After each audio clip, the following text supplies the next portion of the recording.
আলেমগণ বক্তব্যে সব সময় বলেন, এই বক্তব্য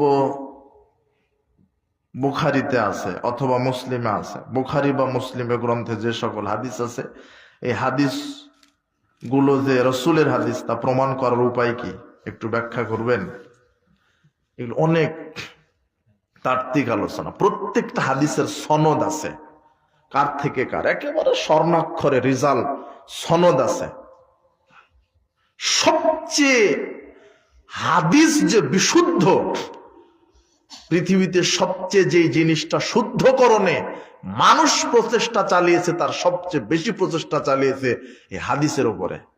কারণ আল্লাহ নিজে বলেছেন, এই কোরআন নাজিল করেছি আল্লাহ, আমি আল্লাহ, এর হেফাজত করবো কে? আল্লাহ। এই হাদিসের হেফাজতের দায়িত্ব কে নিয়েছেন? আল্লাহ নিয়েছেন। তোমার সন্দেহের মধ্যে থাকা লাগবে না, তোমার মুনাফিকিতে ধরেছে। তোমার প্রত্যেকটা হাদিসটার সনদ আছে, একেবারে কোথা থেকে কোথায়, কোথায় থেকে কোথায়, একেবারে বায়দি বা ইতিহাস আছে, একেবারে সনদ আছে স্বর্ণাক্ষরে।